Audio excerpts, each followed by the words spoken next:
There we Okay, the go. recording's We on. are Great. officially live. Renee, I am making you the host. Yes, we will Okay. love it. I heard the Zoom thing is it comes in handy for things like this. Yeah. Um, all right. Renee, I am making you the host so that you're able to share your screen. Okay. And yeah, so thanks everybody for hopping on for another episode of Mhm. our Find the Perfect Match webcast. Tim is not able to join us today. I know he is traveling. He is in Arizona. I think he'll be joining us next week. Um, but we are extremely fortunate to have his colleague, senior consultant, has her own consultancy business, head of school, and been a school leader for over 25 years. Works with Tim at the Montessori Foundation. Um, Renee, I know we're talking today about such an important topic that I feel like we've hinted at some other sessions. Tim has brought up, you've been talking about it, but something that is so important when it comes to recruiting families, improving word of mouth, and certainly retention, and that is the power of building partnerships with our families. So I am going to turn everything over to you. Again, for everybody that's on here, this is designed to be a discussion. Unmute yourself, Mhm. ask questions. I know we want to get everybody involved as much as possible in terms of, thinking about, what are you doing, right, with your families? What's working really well on your end? And we can have a discussion and help each other. So, with that being said, Renee, thanks for the time today. Thanks for sharing your expertise. And yeah, I'd love for you to take it over, get us going. Okay. Great. Okay, thanks. So thanks everyone for joining. And some of you know me outside of this and know that I have a deep passion for partnerships with parents. And one of the things I do want to say is I'm working hard to change my vocabulary a bit and use a little more language of reverence and talk about families or caregivers and parents. And I'm still going back and forth with all of it. The parents as partners seems to ring together a little bit better, but I want to be respectful of all types of households and people who are caring for children, right? Tim, I'm going to admit people as they come by. So what I wanted to do today was just raise your awareness maybe to the opportunity that I believe schools have to build a partnership with families to help them with a sense of belonging and connection. And I think, in my work with schools, I always hear that everybody wants to be connected and they want a sense of belonging and community at their schools, but how do you go about doing it? At the same time, I hear a lot of schools that are a little bit nervous about partnering with parents because they feel like maybe they may lose some of their authority as a school. And I think I hope that will come up in some of our conversation. I haven't seen that happen as long as you truly live your mission and constantly give the parents the answer to that. You will sometimes have a parent who doesn't get what they want and say, oh, well, Renee, you're all about partnership, but you're not really, right? They say, no, wait a minute. Let me tell you why we're making this decision to help engage them. So I have some research from 2011 up until about 2018 that I'll share the quick outcomes of it. But why it's particularly relevant to me right now is that the Surgeon General just came out with a report less than a month ago, and it's called Parents Under Pressure. And it's a fabulous report that I would tell you to Google it and read it and really learn about what's going on with our parents. And, I think that we've all been talking about, hopefully we're in post-pandemic now, right? But that the findings from pandemic are that people have learned to isolate maybe more than they should be, and that people are still looking for a sense of belonging and connectedness, and that I firmly believe that the school has a great opportunity to begin to look at their programs and maybe build upon them. I don't think there's a one size fits all because every school's different.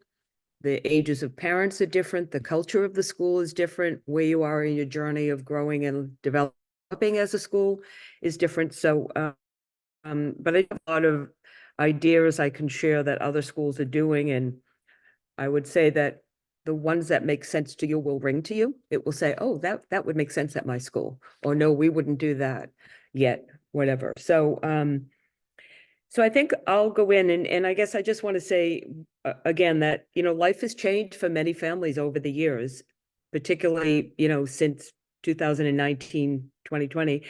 And it's more important for schools and families to work together to create this community that supports both parents and families, teachers and faculty. We all need this sense, and schools can be much more than a place for students learning and growing. They can become communities where people feel safe, feel connected, feel welcomed, and also learn.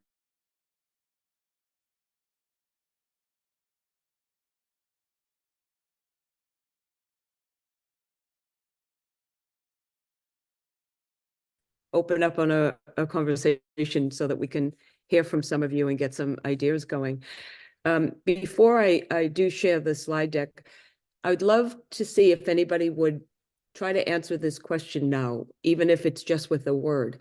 What is the parent experience at your school? If somebody asks you to describe it, one, have you not first that would come? You can use the chat if that's easier, but I'd love somebody to say a few words before we look at.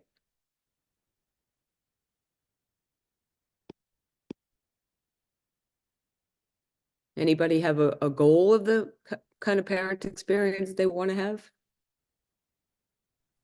I would say for our parents, I come from a school for kids with language-based learning disabilities, and so I would say that for our parents, they have had a rather challenging journey to get to us because they basically have had to face, schools not meeting their kids' needs. And so I think they are nervous, fearful, worried about their kids, hoping that, we can, help resolve the challenges for their child.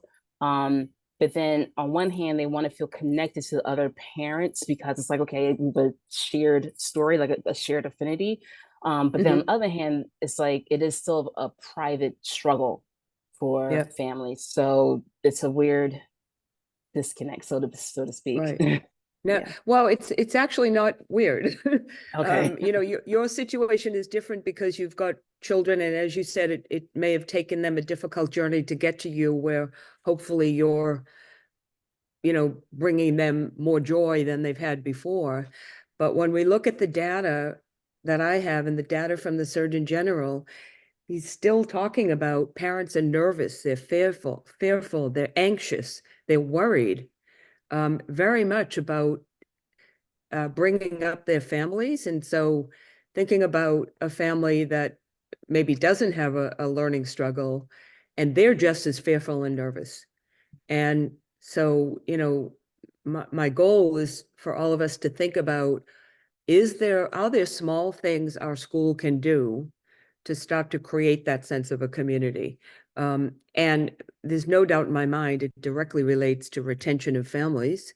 It also leads us to happy parents, happy customers who talk to their friends, and then, hopefully send more people our way for enrollment. So there's a kind of snowball effect that can happen from this, in addition to just making people feel good, right? So let me try to share. Anyone else have anything that they want to say? They have a word to describe their parent experience? I think the goal of our parent experience is encouraging, trying to, and going off that idea of a partnership, we want it to be encouraging in both ways, that we are encouraging the parent that what they're doing is the right thing, or we're providing encouragement to make slight adjustments or whatever it is, and vice versa. We want the parent to be encouraging and supportive of what we do with their children. Love that. Thank you for sharing that. I like to use the word village. I feel like parents are very siloed these days. You're not necessarily growing up around your parents, your siblings. I'm in a particularly transient place. I feel like we're on Cape Cod, so people are coming and going. We're near the military base. People are coming and going. So I'm not saying we're doing, everything we can yet. That's why I'm here, right? But my goal, and what I tell parents after the tour, and I put it in writing in an email, is that what we're really trying to do is be part of your village. Parents need more resources. They need that understanding that they're, that they are doing the right thing. A lot of times parents are Sure. second guessing themselves and they don't know. And there's so much information out there on Instagram. And like you can go down this rabbit hole and feel like you're doing a terrible job as a parent if you just look at all the good things that people are Yep. sharing online. So we really want to be a village for them Yep. as they develop as a family. Yep, that's a great word, Michelle. And because I've done some work with your school, I also know, if I can share, that you want to have parents have a Disney-like experience, Yes. right? And when you think about Disney-like, I mean, that's a beautiful experience, right? You go into Disney and everyone's happy and we're doing things and we're Without the excited. meltdowns. Without the meltdown. Without the meltdowns.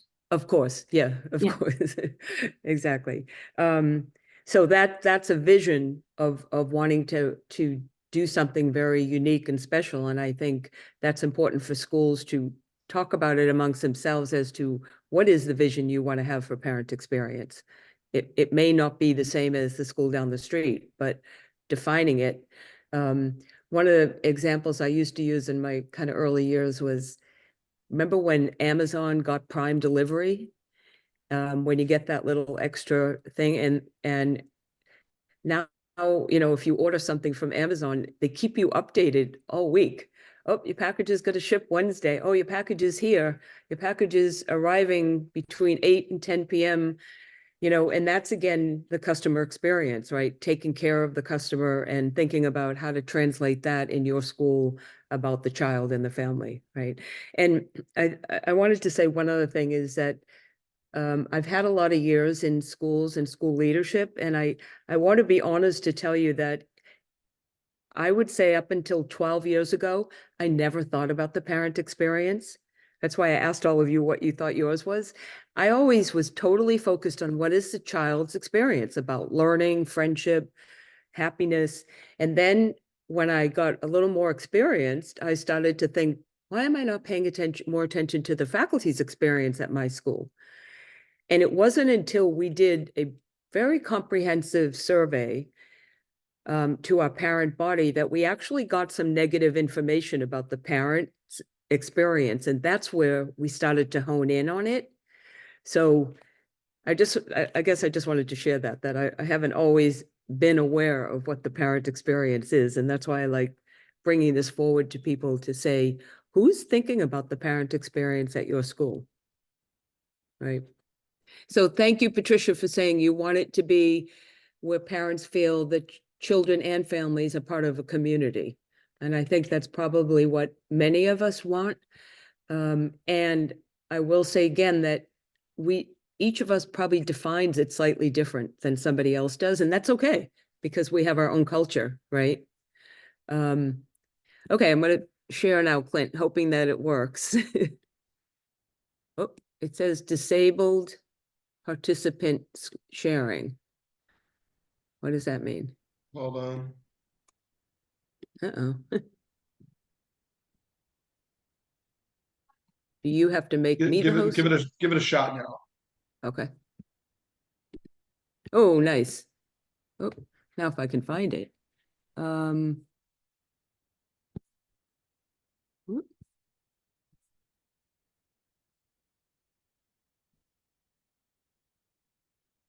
Finding everything. Oh, this might be it. Okay, great. Let me go back to my first slide. Well, you know what? This is my last slide, and I just showed it to somebody this morning. And I wasn't sure if I was going to share it with you, but when we think about how life has changed over the past several years and what's going on now, these are the issues that are being brought up to me in my work with schools, is that we know about, let me see if I can do the whole slideshow. We know about the pandemic, learning loss, and all the mental health issues, but we have so many things going on in society now that I don't want to begin by showing all this negative, but it's a reason for us to think about the parent experience. As Tiffany shared, that their parents are nervous, fearful, and worried. But look at what's going on for all of our families. Economy, you know, from food security to minimum wage. Schools and public safety is a major issue. We see it almost daily now in our lives. Firearms, political climate that's going on. oh, I spelled that wrong. Sorry, racial climate, the impact of climate change and all the weather patterns that going on. In some of the schools I work with, people say they're even worried now because of floods and they're not even anywhere near them, but they just worried that other people are experiencing that kind of discomfort and harm in their lives. The use of technology, I think we all know, what's going on there, particularly with its emphasis on children. And the many, many devices, even we as adults are constantly on, which is leading. There's a book called Stolen Focus, which I recommend everybody to just go online and read what it's about. Or The Anxious Children, that's a new one that just came out. And just looking at the impact of what's happening to us as well as children. It's not just children. Impact of social media, the war and devastation. When I was in a meeting this morning, people said, look how many wars are going on right now in our daily lives. AI and the impact of that, human trafficking, etc. So I'm going to try to get back to my early slides. So let me get back here. But anyone have any reaction to that about how sad it may be for parents sitting home that we've learned are feeling isolated and somewhat afraid that there's a lot going on, right, in our news daily. So I'll go through a couple slides and then see if we can maybe turn it into more of a discussion.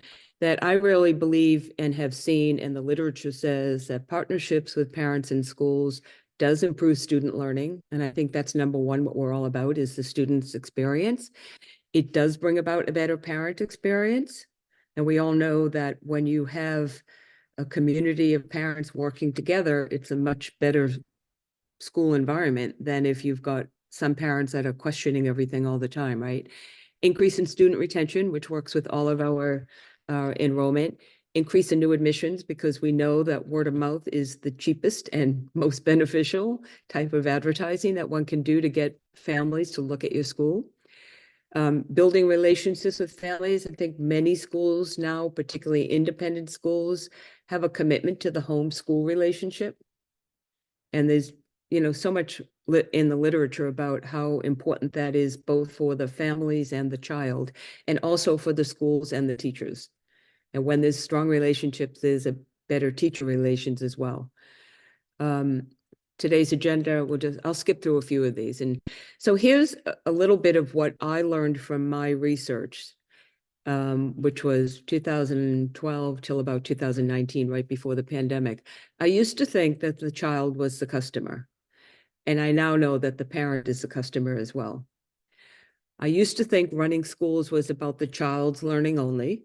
And now I know that parents are learners too, particularly parents of young children. But, when I say that, I always catch myself and say no, because I did this in a high school that I worked at for a couple of years. And I found out the same information from high school parents as parents of 3-year-olds, that they really want to know what's going on in their child's life.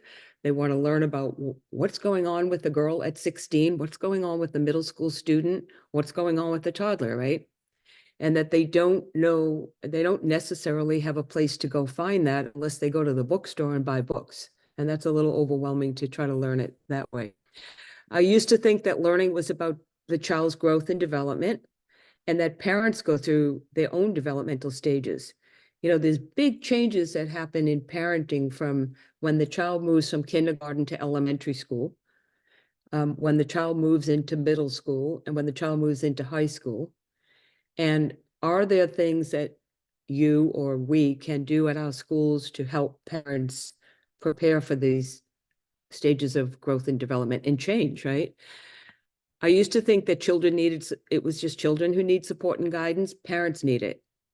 Parents who display confidence in their life as parents are not necessarily confident. This was my teacher's favorite finding from our research, because we were at Kingsley in Boston and we had a lot of working parents, and working parents come in suits and carry briefcases, and they look like they're really executive type.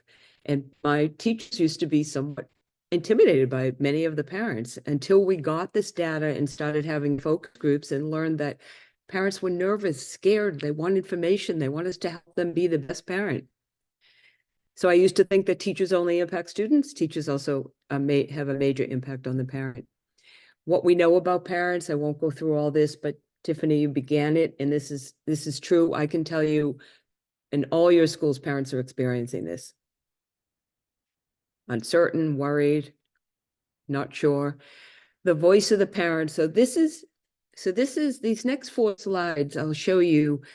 This is the research we got by doing multiple surveys over a period of about 8 years. And it so directly aligns with the general surgeon's research that he just produced.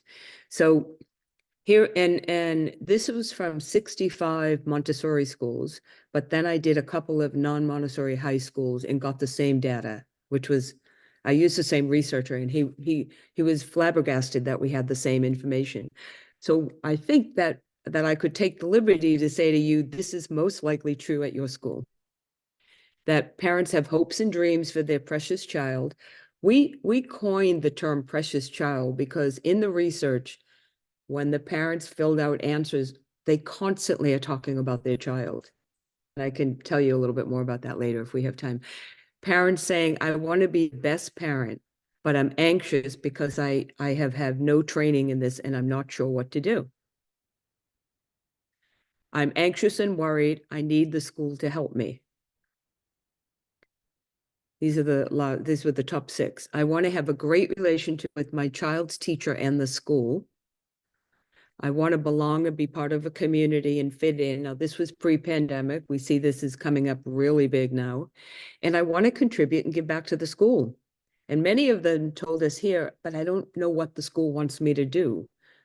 And when we had this research, we actually did focus groups and had parents analyze these for us and tell us, what could we do so that you could have a great relationship with your child's teacher? What are some things?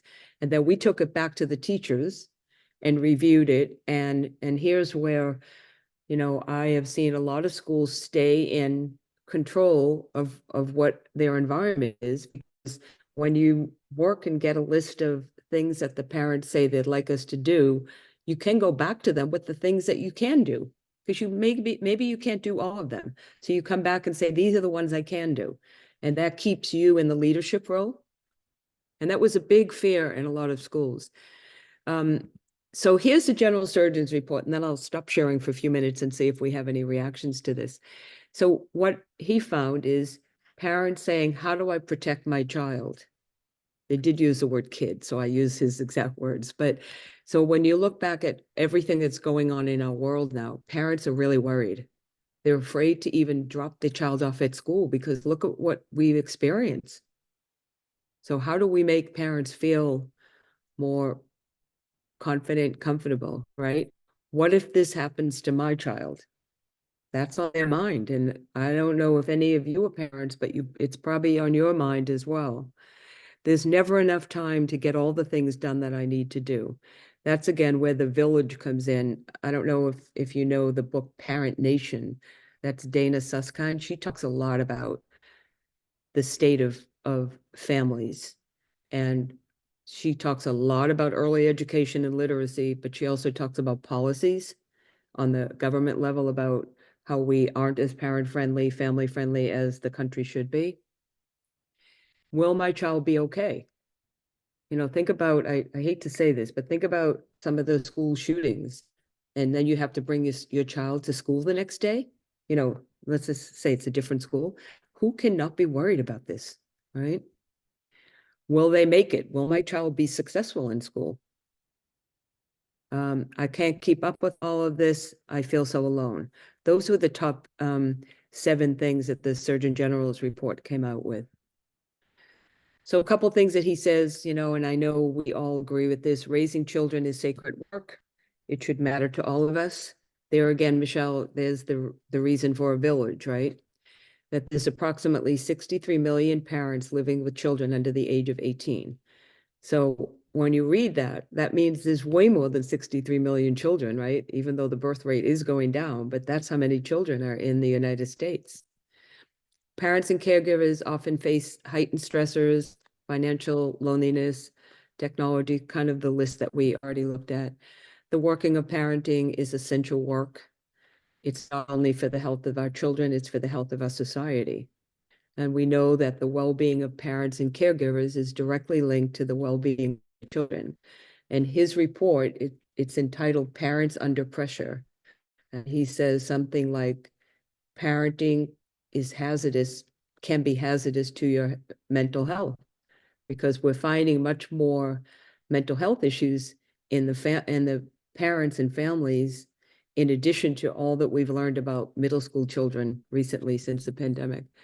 Parents want to provide their kids with the foundation for happiness, yet they fear they won't be able to provide what's necessary. The needs are many and vary from safe neighborhoods to admissions to the right schools to stable housing. So their admission to the right schools, again, shows us the opportunity that the school as an institution has. Okay, I think I'll stop sharing for a minute. Oh, great, came back. So any thoughts about that? I hope it's not too gory, but what does it make you think about? What does it make you think about, and things that you might look at your school?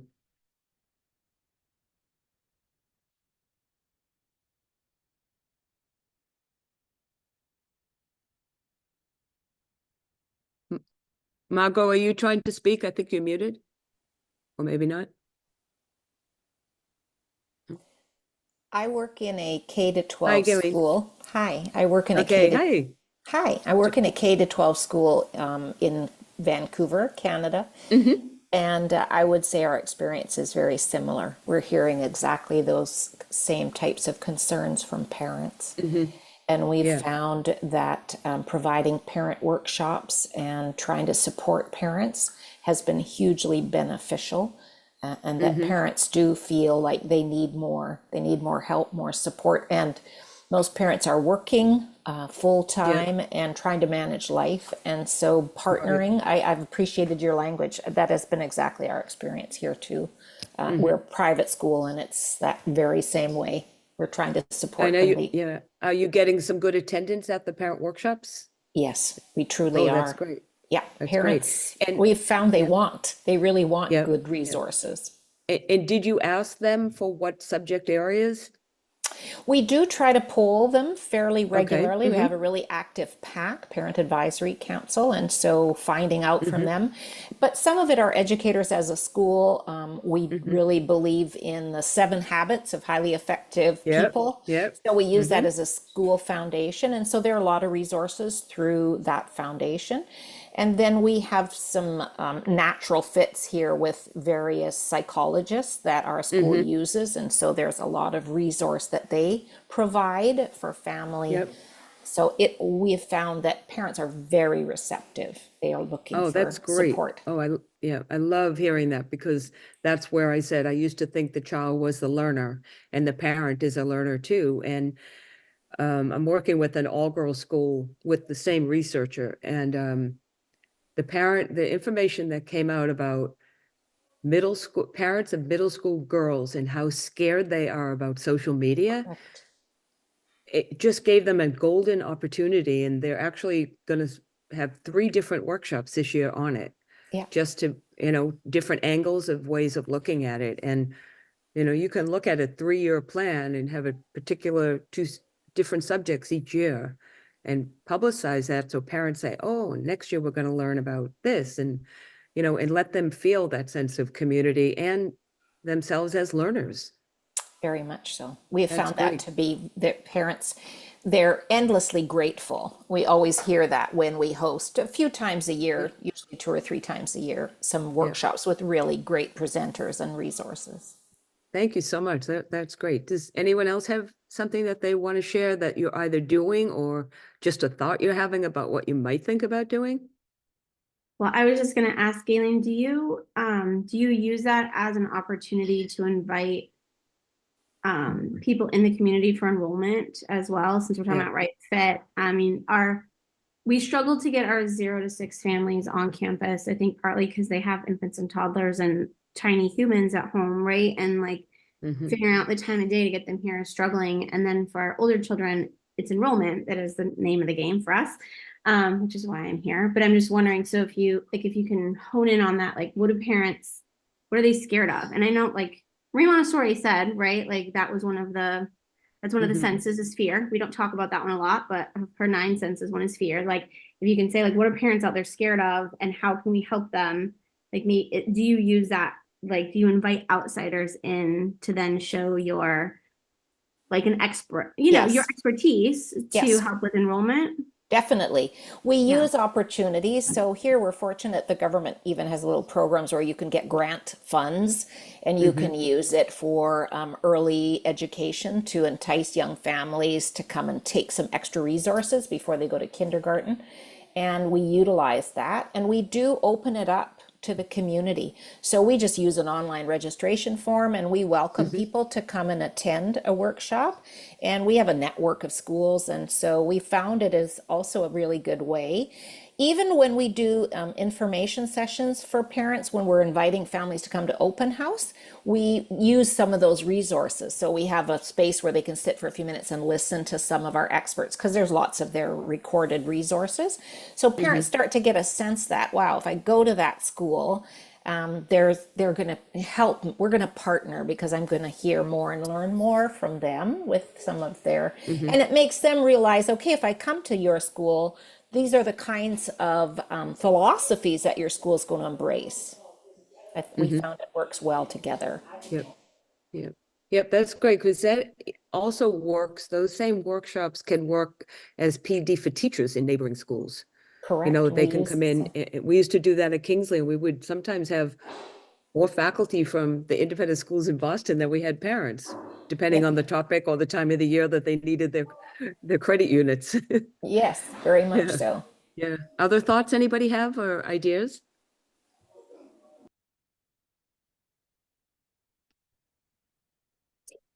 I just have a thought that it's not really an idea, but it's a frustration, I think, for us because and Renee, you know this, we've been like asking parents what they want for the last, at least the last year, more than that, I think. And then provided a lot of those opportunities that they asked for, more opportunities to see the classrooms, more time to observe, more resources, more articles, more parent ed opportunities that we're putting out, more coffees and meetings.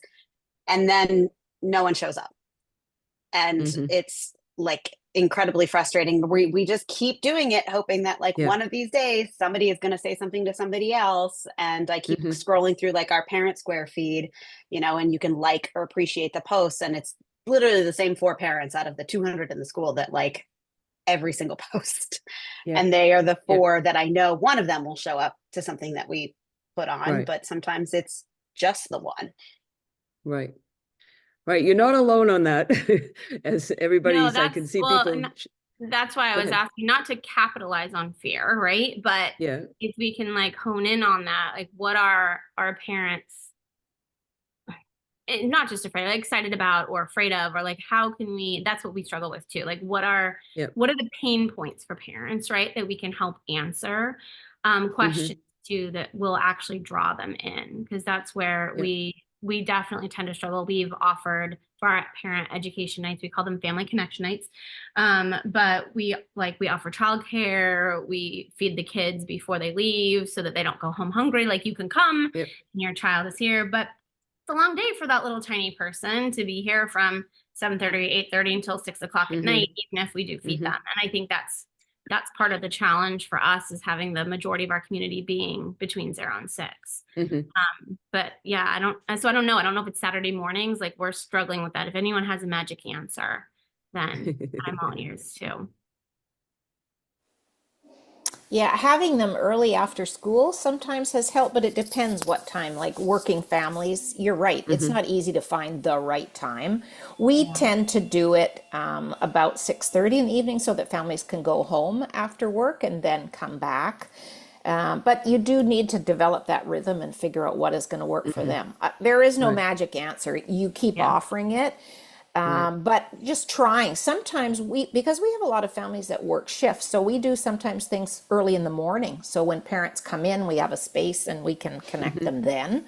because they're going to work later in the day or they're working remotely. So some people have preferred morning. So you just kind of have to keep playing it. I would say don't be discouraged. It is, you need to find the materials, the presenters that they resonate with. And I think you sound like you're all asking parents what it is that would be useful. Yeah.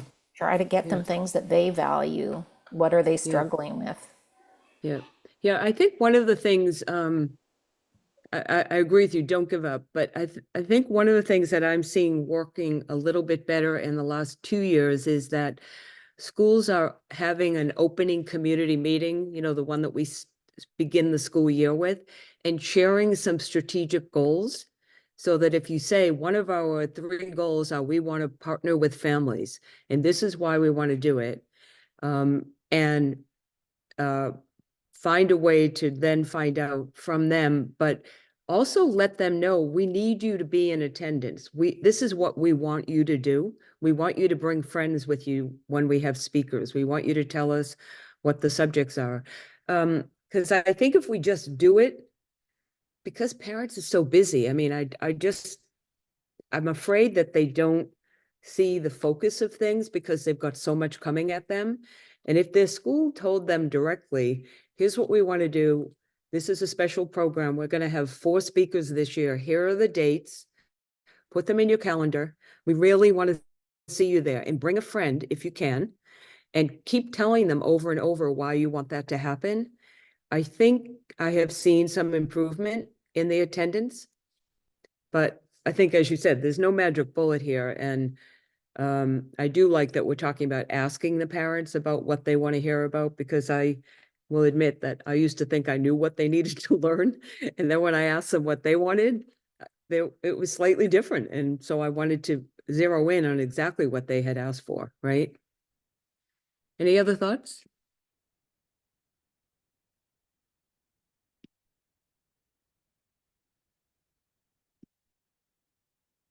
Well, let me go have a look and see what the next couple slides are. Clint, I sometimes when I share and stop and go back, it doesn't work. So be ready. Let's see. Oh, I think I found it again. Whoop. No, we didn't get it, right? Hang on. Looks like it's starting. It says it's paused. So I'm going to stop for a minute and then I'm going to try again. Why am I getting something different? You don't see my screen, right? Says you started screen sharing, double click to enter full screen mode. No, it's not no. actually sharing your Okay, screen. here I am. So say that one more time. Go to share screen. And there it is. But choose the screen. I can't get it. Isn't that interesting? Now you're seeing everything on my screen, right? At least I don't know if it's just me, but I'm just seeing a black screen. Is everybody else seeing the same thing? Okay. You're just seeing a black screen. All right. So let me just look around for a moment. I think to start you have to double click. It's telling you to double click On the screen, right? to get it started. Yeah, I did double click it. I'm just having a look. It says I have it in front of me right now, but oh, wait a minute. There's a different share button. No. Now we're seeing your No. desktop. Okay.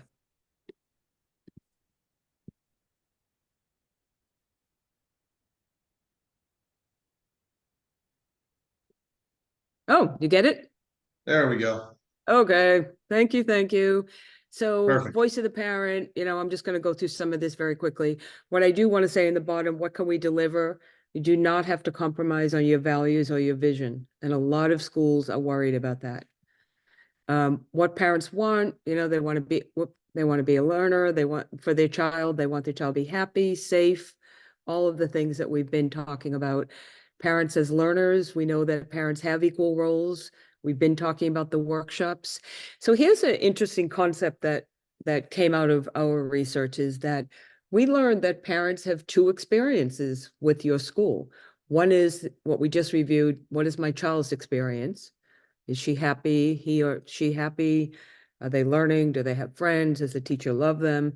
But then we learned in our research, and this was with focus groups, because we pulled our parents together to have them help us understand what certain things that showed up in the survey meant.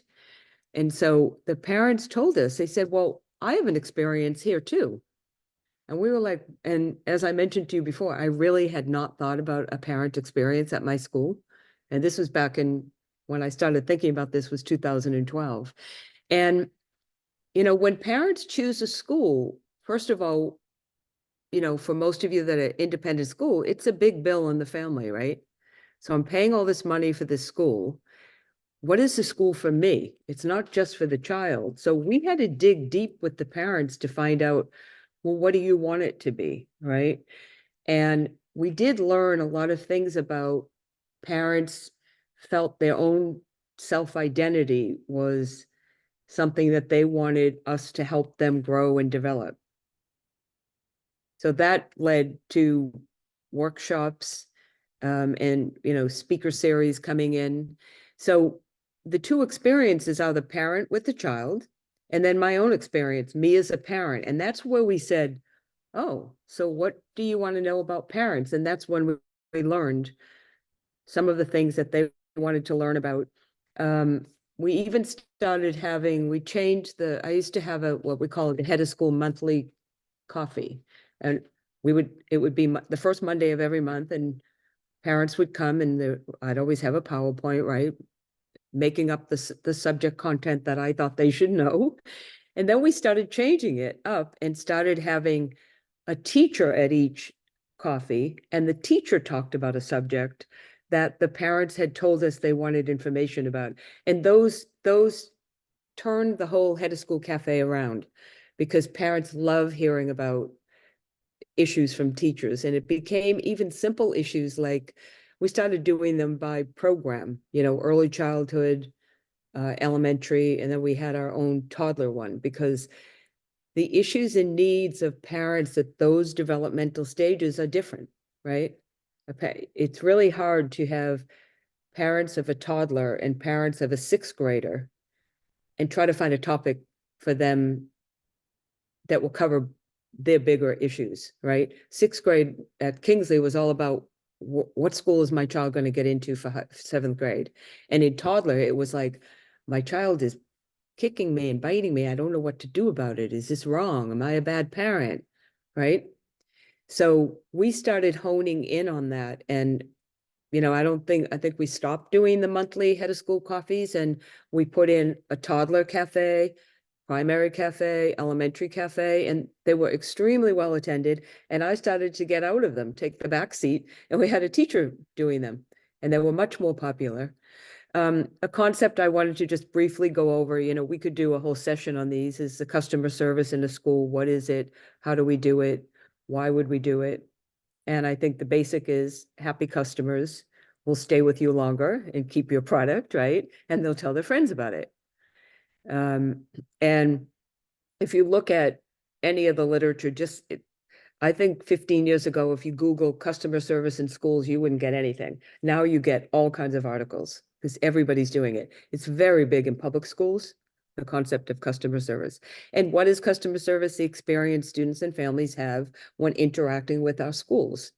So that when we did workshops like this with the faculty and staff, we would say, every time a parent walks into our building, they're having an experience, and it's everybody's responsibility to help that parent have a great experience, even if it's walking up and saying, you know, hi, Sarah, happy to see you today. Can I help you? Who are you looking for? Oh, I'm trying to find the, you know, whatever. But just having that customer service experience. And one thing somebody once said on a workshop I was doing is that we as schools are probably the only business that sees our customers multiple times every day. Think about that for a minute. Pick up and drop off, right? Or even just multiple times in a week, right? You know, your car dealer, you don't see multiple times in a day or a week. You see it mainly when there's an issue, or your doctor, right?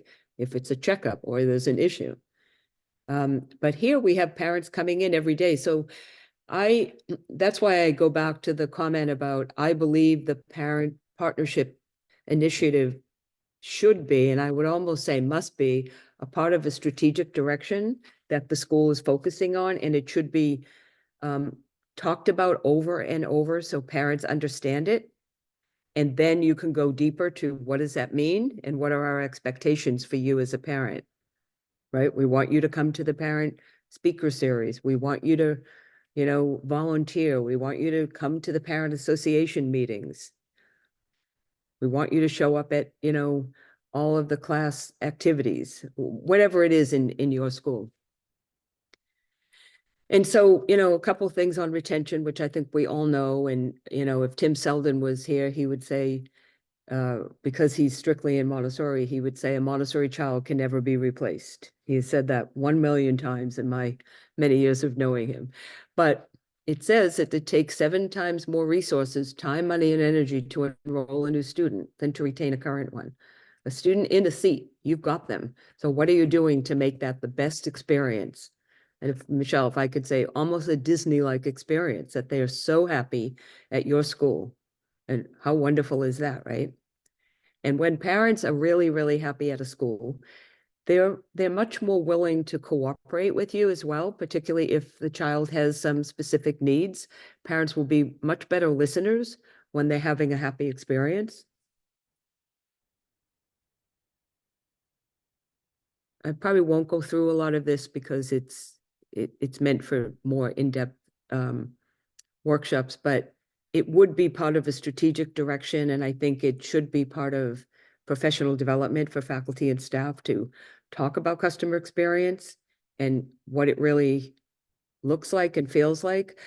On the bottom there, it says some schools adopt parent and faculty partnership agreements.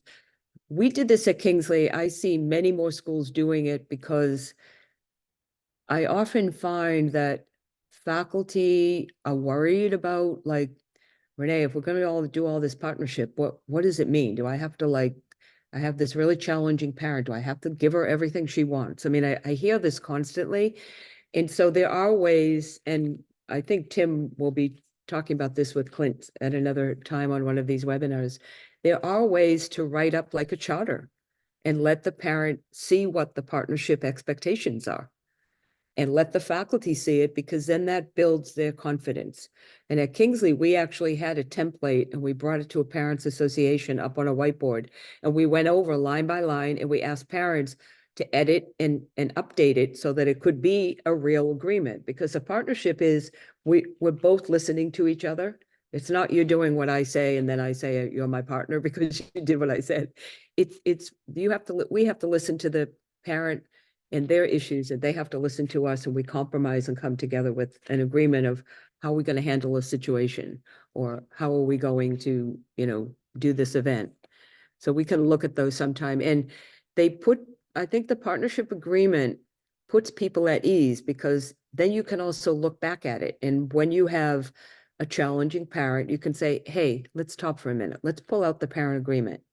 Let's look here. And I've said to parents before, I don't feel respected right now.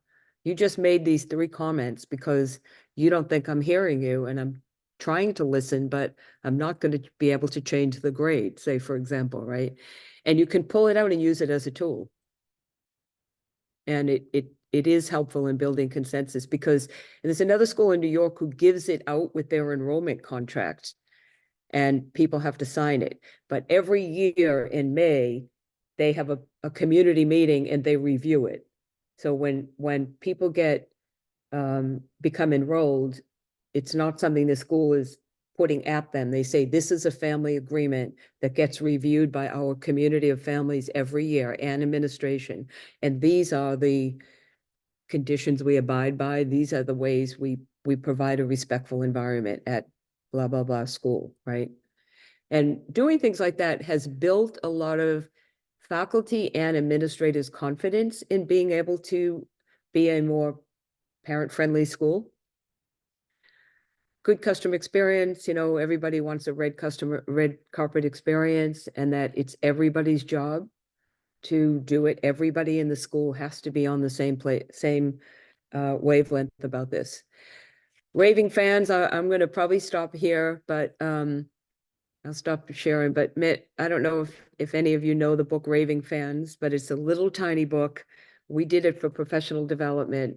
It's worth getting it and reading it, because it just will boost your confidence about seeing that. Imagine if all your parents were raving fans for your school. It would no doubt help enrollment, both retention and new admissions. So it's worthy, and we did some professional development with the book so that we could all talk about it. And I think the more school environments can talk about this whole concept, the better people get comfortable, and then they want to employ a different behavior as they see parents and work with them. I probably got through about a third of the information, so I can come back anytime, Clint. But we'll have to have a part two. We'll have a part two. Exactly. Yeah. So any other thoughts or things that you might think about doing, or has this stimulated a thinking process for you? I mean, you're all working in admissions, right? School leadership and admissions. Yep. And admissions, at Kingsley, we always said admissions is everybody's job. And it's the same way about this parent experience. It's everybody's responsibility in a school to create that experience for parents and families. Just my bigger question would be, sorry, I'm Raul. I joined a little late. I had a meeting, but Yep. I mean, I've been trying for years to get the faculty on Mhm. board. I truly believe in what you said earlier about it's easier to keep the students we have than to acquire new ones. Yeah. But you usually get that pushback from them, like, I'm a teacher, I'm not a salesperson, that's your job. Or I'm a teacher, I just need to focus on teaching. And if Yeah. I'm rude to these kids, if I'm rude to these parents, like, that's not on me, that's on you. Yeah. Exactly. What have you found would be a great tool to get them to truly believe and buy in to the fact that it is everybody? Well, yeah, I just put my email in the chat, and that's to everybody, because I love to talk about this and be happy to just have a Zoom call. But you do have to get them on board. And I think that, again, I come back to, for me, the strategic initiative that the overall school has is critically important, and then breaking it down. And I also think it's important that when we're talking about a parent experience, we're really talking about enhancing the child's learning experience at the school. Because if the parent, I mean, we all have had parents that are mad or angry about something. When the child goes home, they're hearing something on the dinner table, not a lot, but maybe a lot. And that makes that child come to school and not feel the best sense of belonging, right? When they say, my mom's mad at my teacher because something happened, right? And so we want to be aware of that with faculty. And I'd be happy, Paul, to talk to you, because I have a bunch of slides about the whole parent-teacher relationship. Because the biggest thing that I learned about all of the parent-teacher relationship is that, I don't know how you do it in your school, but teachers don't choose which parents are put in their classroom. And that some parents and teachers are like oil and water. They're just very different personalities. And that would be some of the PD that we would do with teachers. But that doesn't mean that we have to take that child out of your class because you and the parent aren't like best friends, because that's another issue with the best friends. But helping them understand. And then, you have to do some PD work on how to deal with a difficult parent, having difficult conversations. That's a kind of popular PD in a lot of schools right now, not just about the parent experience, but about the whole collegial experience that we have with each other as teachers. And there's a book called something Difficult Conversations that talks a lot about that. But I think being realistic with teachers to let them talk about all of this and talk it out, and they'll realize in their own head, I can't say I'm going to be rude to that parent. That's going to impact the child. I can't do that. I'm a teacher, right? But there is pushback, I know. Just like the parent that comes in and says, "Oh, Renee, you're all about partnership, but this is no partnership in this meeting right now." And then you have to start over and say, "Geez, I'm really sorry. Let's break it down. Tell me what you would have liked me to say." And you know, you do get there, but it's a whole different approach to how we listen to each other and how we speak. Especially for us this year, we transitioned from being an all boys school to co-ed. So Ooh. the girls that transferred are used to a very different experience. Oh yeah, And we've definitely. been we're mostly a male faculty and we're mostly all alumni. So we have this like Oh yeah. notion of what we think the school is and how things used to run, and they're Yeah, unwilling to change into the new demographic and the new customer, right? And they that's hate when I great. say Yeah. that we have new customers. Teachers hate the word customer, Yeah. but you've gotta, that's Yeah. why find the articles and let them read it so they don't think it's your word. Because customer is not a word we use in schools, but it's a concept and maybe we can change it. But there are lots of articles that talk about customer service to the parent experience. And I had to do a lot of that because my teachers thought it was my thing. And I was like, Thank know, you. yeah, yeah. Yeah, Anyone and else have any thoughts on I was teachers? just going to say, Go ahead. just to add to that, particularly when you're a private school, independent school, charging some form of tuition, Mm-hmm. it's natural. We've heard the same from some staff Yeah, who might push back, but we have to remind them that it is also a business. So it's absolutely. educating Yep. children, but it is a business as well. And so Yeah, if your immediate staff are helping destroy the business, then there won't be schools and there won't be jobs. So sometimes exactly. putting it in the Yeah, whole context of, yes, yeah, it's true, but I love your approach to say that it ultimately affects the child, and every teacher is about the well-being of a child. So absolutely. I Right. totally resonate. I totally hear you, Raul, that there Mm-hmm. is pushback sometimes. It's, I think, continually trying to create a culture, though, Mm-hmm. where we do care about everybody, not just the child. We want the parent, because this is our culture, this is our mission, Right. these are our values. Yeah, You yeah, just got to keep talking it. And then yeah, sometimes you have to hold people accountable, and maybe this isn't the work environment that they want to work in. Like, we sometimes don't yep. want to talk about that, but there can come a point where sometimes some staff really do not want to work in the culture that you're trying to create, and then you have to help them move on. Yeah, help them find the one that fits them because it has to be a right fit, It right? does. And you have to be comfortable with that way of doing it. How many of you are in Montessori? Could you just do a raise of hands? Two, okay. Because Montessori does come with a sense of connected and community, but that doesn't mean other schools don't, but we've got that kind of embedded in the concept of respect. And everything focuses on the child. And I think that's true with all schools. And I think sometimes we have to be reminded about that, right? You know, I work with one school that I think it's amazing. Every time she has a parent meeting, whether it's a just a parent meeting or a parent meeting that's a difficult one, she has a picture of the child on the middle of the table. And it's just fabulous.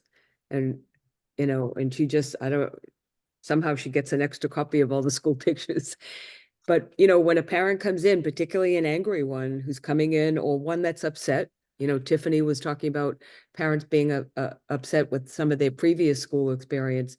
They're coming in to sit down with you and all of a sudden they see their child's picture in the middle of the table. That says, you care about my child, right? And that kind of brings people down to say, okay, maybe we're going to have a better conversation than I'm anticipating. Because it is about the child. And a child has a family, right?